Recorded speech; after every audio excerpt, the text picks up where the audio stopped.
Hi, friends. We're talking about famous poets that I knew and are deceased. A sad a video, but a true one. Having said that, there's one fairly well-known poet that I'm close friends with that's still hanging in there with me. And this is the story of what happened. There was a group of us poets that made a living in the late 60s and the 70s, 1970s. And I'll read a few of their names right off the bat. There's Rod McKuen.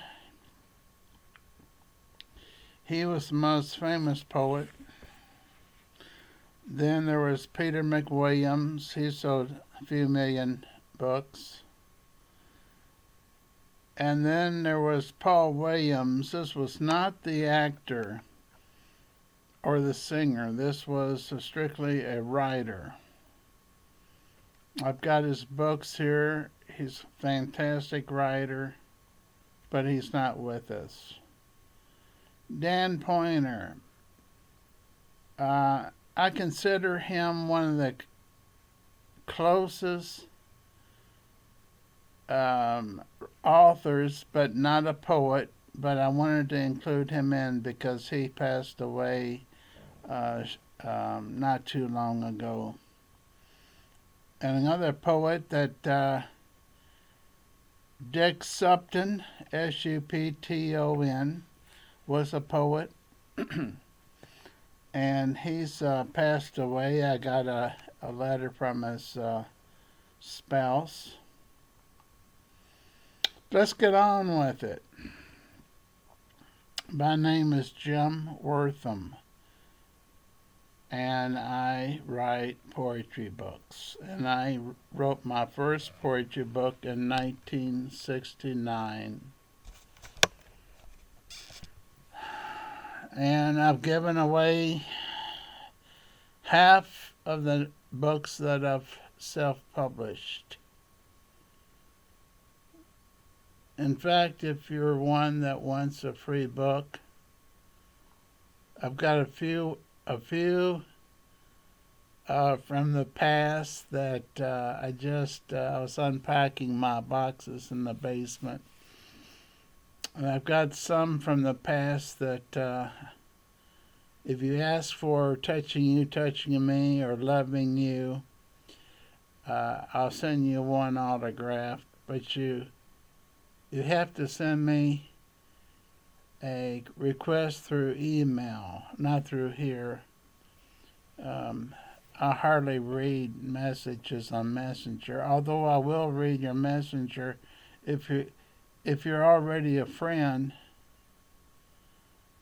on Facebook and send me a messenger with your address on it. I'll send you a book if you say that I'm taking you up on a free book offer. Otherwise, it's Jim Wortham, JIMWORTHAM 123 at gmail.com. So if you want a free book, I'll pay for postage, I'll pay for the book. You get it just because you're a nice person and because you visited me today.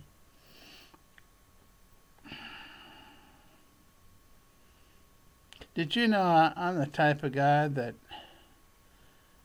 never asks a person to buy a book?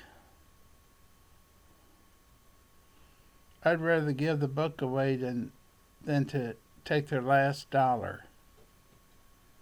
Now, I know that sounds crazy. That's not what book authors do. Book authors say, if you're really my friend, you'd buy my book. So I would make money. I'm not like that. I made my money by giving.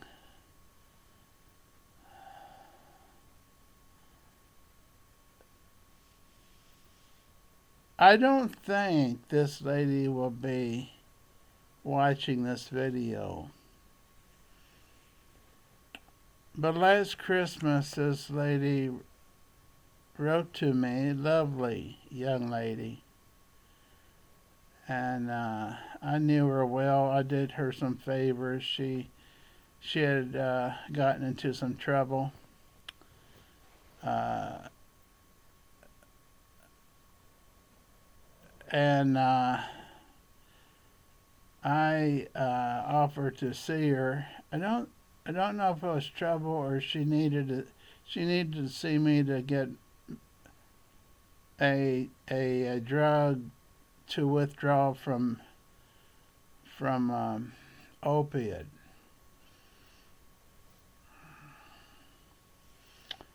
So I saw her for free. She paid me one time. It was with a donut from where she worked. She worked at a gas station. Now, the reason I'm telling you this is that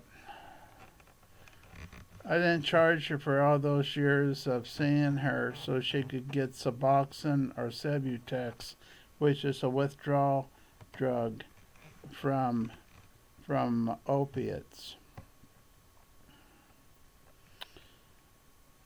And then Christmas time, I get a letter saying, here's a big amount of money. I want you to keep writing and cash this. And I knew nothing about the Cash app that she wanted me to use. I only used Square, PayPal, and I can take Visa, MasterCard, American Express, and all those. But I was unfamiliar with a Google Cash app of some type. It seems like that's what it was. I thought about it for about 3 weeks. It was a big amount of money.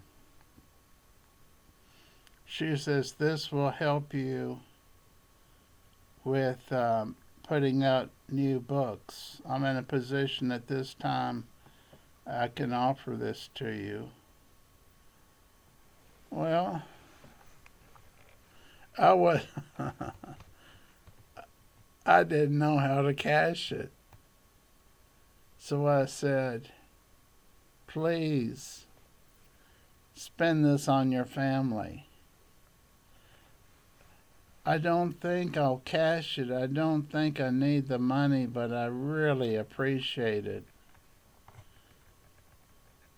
And you don't know how much it means to me that you wanted to send me this money to keep producing my self-published books.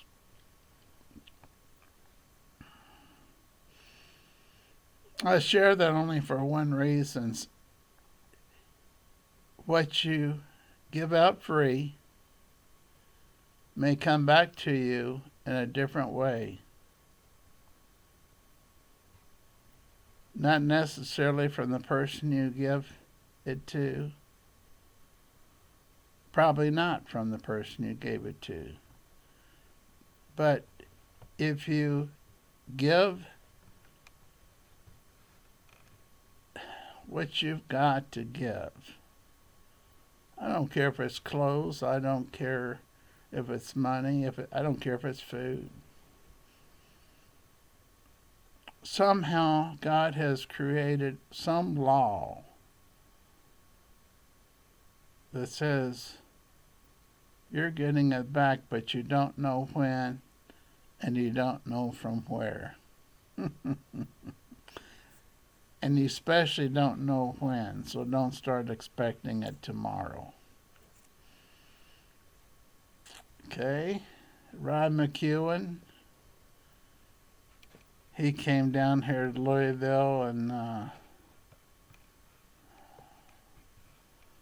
well, he wanted to hang out at the cheap drinking pubs. He he wasn't dressed. He wasn't dressed like a movie star or a famous person. He didn't talk like a famous person. He just talked like you and I are. What he's going to do is give a concert that weekend at the Brown, was it the Brown Theater or the Palace? I'm not sure. And it was an orchestra that was going to back him up, and he was going to do not only his poems but some of his classical songs, which he did perfect. The only regret I have of his visit, I did not buy the album that was recorded, and I regret that ever since. And I can't tell you how many years ago that was. I was hoping to publish one of his books. I was in book publishing then, but he had his own book company called Stallion Street and Other Sorrows. No, Stallion Street books, but his top selling book was Stallion Street and Other Stories.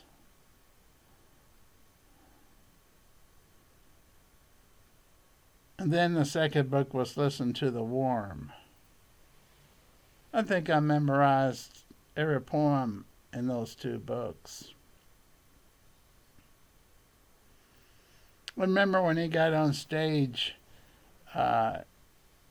before the Louisville Orchestra? Now you got to realize he's in blue jeans and a sweatshirt.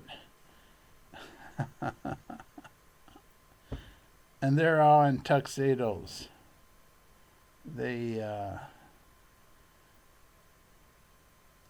people that were in the orchestra, and that was a neat deal. You don't judge a person by their clothes. It's sort of a rough voice.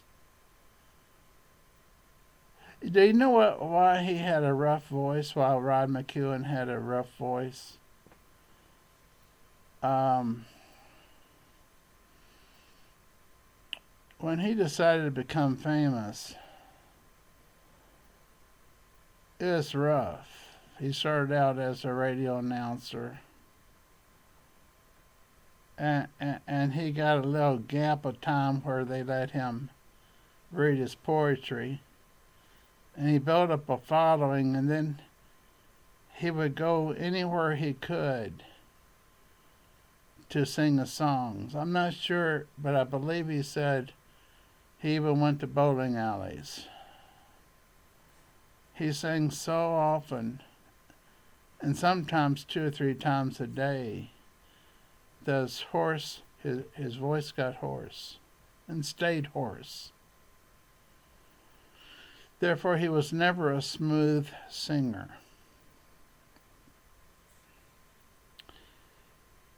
And I think I'm going to title this Rod McKuen on the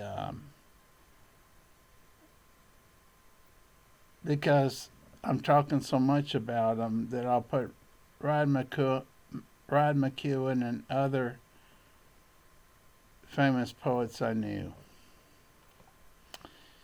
Something like that. See, I don't have this prepared. It's completely spontaneous. So he said, you know, Jim, the people in the bars here in Louisville, they've really been friendly to me. This is a friendly city. Now, you've got to understand he was from,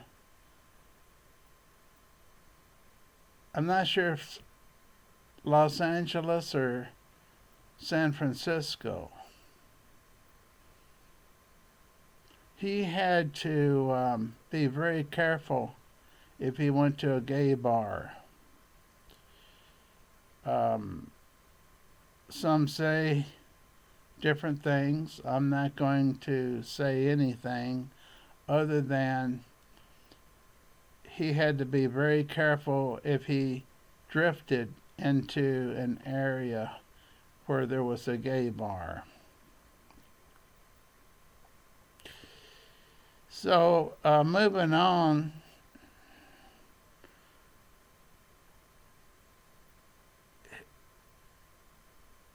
I tell you what,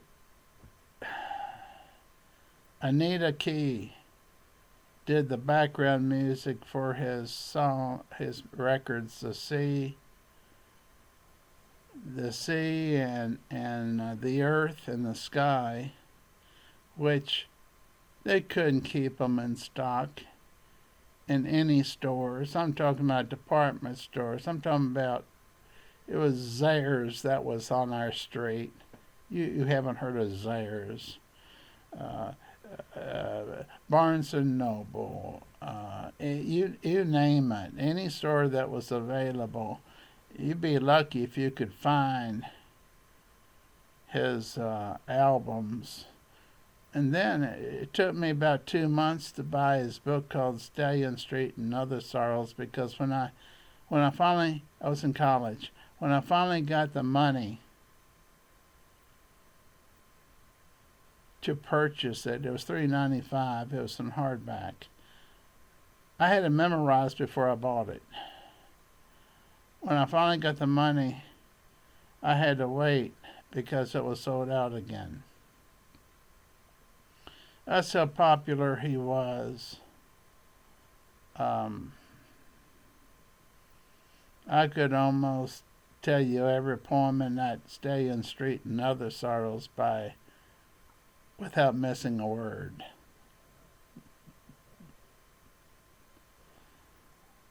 He had a hard past. If you want to see his past, look up Rod McKuen's autobiography on Amazon, and you will see a pitiful upbringing that will, I don't know how to say it. It will make you wonder why he kept going. A terrible upbringing. He never knew his father. That may not mean anything. So every man became a father figure, and some of them, anything they wanted to do, he let them do. If you get my drift. If they would be a father figure to them. It was a tough growing up. And I don't know how to say this, but toward the end, I think he gave up. I think he thought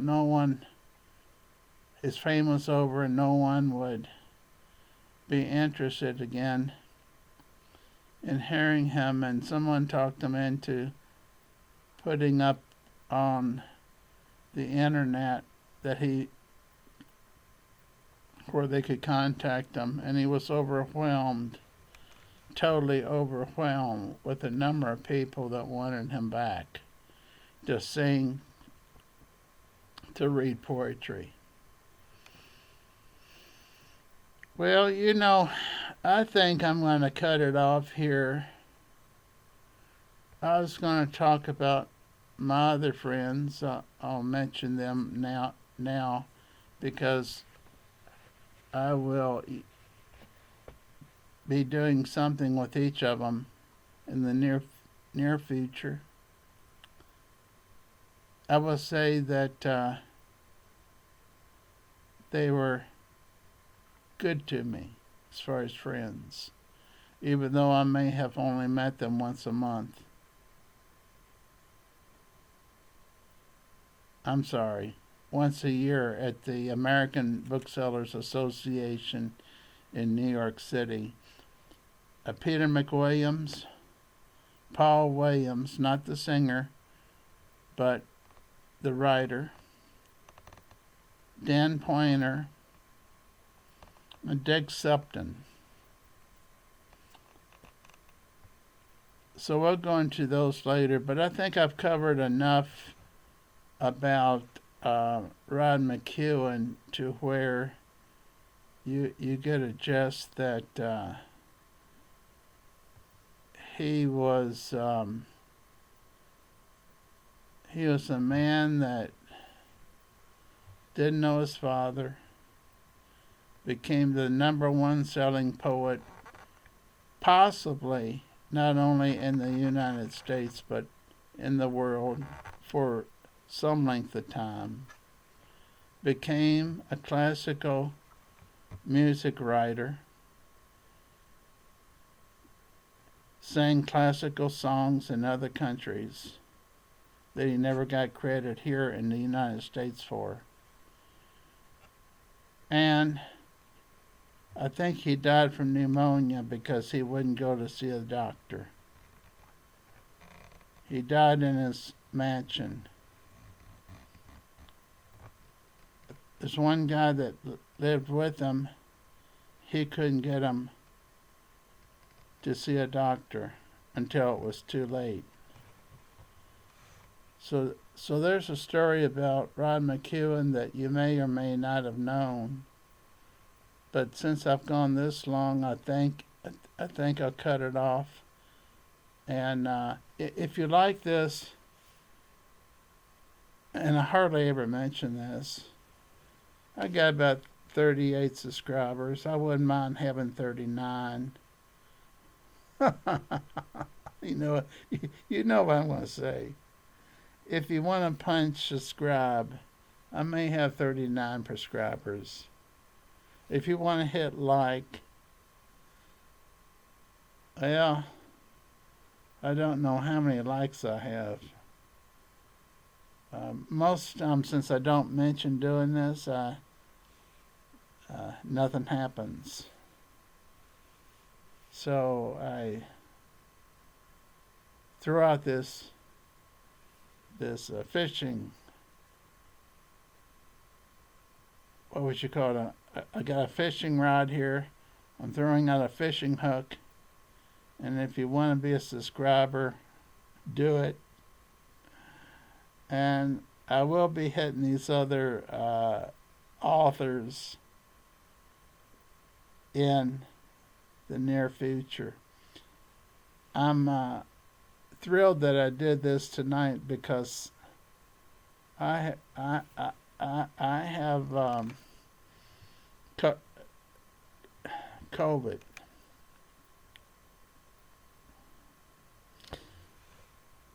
And I didn't think I had the energy to do it. It's long-term COVID, okay? But I didn't think I would do this. But once I get into it, I sort of get excited. Oh, God bless you all. Thank you for watching. And I hope I can do this in the next day or two with another person. Now, thank you now.